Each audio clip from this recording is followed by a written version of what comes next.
Hello YouTube, and welcome back to another episode of whatever this channel is supposed to be about. It's really about whatever. I'd like to point out the logo on my hat today. It is a company called Kangol. They don't pay me for anything. I'd love them to send me some free hats. They never will.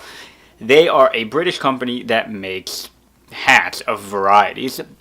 They actually started back in, I think, the 20s, and the reason they have a kangaroo for their logo is because Americans noticed British soldiers wearing Kangol hats during the Second World War. I think it's the Second World War, and they kept asking, what are the kangaroo hats? Kangol, kangaroo, and eventually Kangol adopted the kangaroo logo. Just a quick shout out because I love their hats. They're comfortable and amazing. Anyway, today's actual topic is going to be about coffee. And the reason I want to talk about coffee is because I went for coffee today.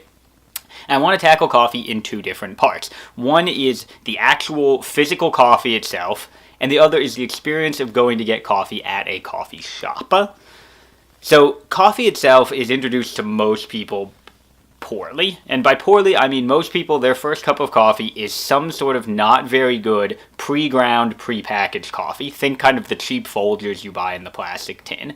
Now, there's nothing against Folgers per se, but it is not good coffee. And the bad things that people often describe coffee as, so when they say they don't like coffee, they tend to describe flavors associated with those pre-ground cheap coffees.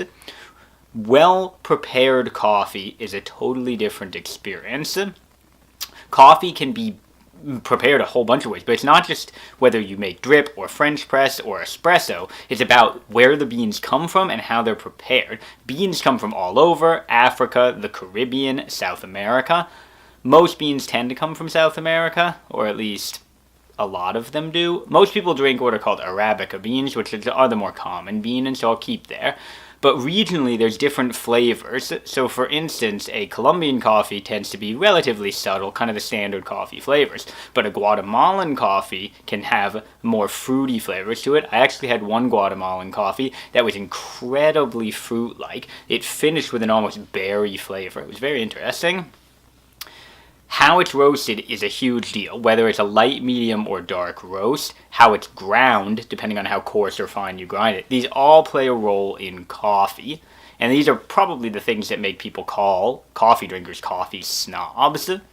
I would describe myself as a not snobby coffee snob, and by that I mean I care about coffee, but I will go to Starbucks and drink it.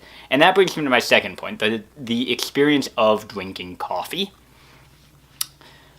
Lots of people who go to drink coffee and go to drink good coffees are very snobby. They will turn their nose up at Starbucks and talk about how it's not bad and it's burned and it tastes bad.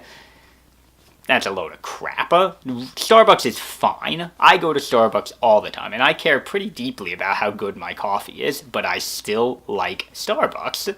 I think the people who say they don't like Starbucks are choosing willingly to discriminate against Starbucks because it's a chain, or, I don't know, it's like, I don't get it. I do not get it. I think Starbucks is totally adequate coffee.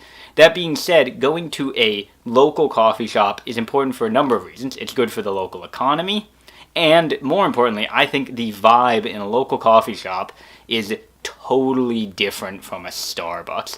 Local coffee shops all have their own character and their own kind of unique environment to live in. The coffee shop I like to visit is called Blueprint Coffee. What I like about them is it feels very West Coast to me, and I tend to like the West Coast out of everywhere in the country. It feels like a West Coast coffee shop to me. It's eclectic, the interior is a little industrial looking, and they roast their own beans, and they usually have at least 2 different roasts to choose from. So if I go once a month or whatever, I get to try 2 different coffee roasts, and they're usually fairly different. And if I ask, they'll even suggest which one's better in a cappuccino, which I really like.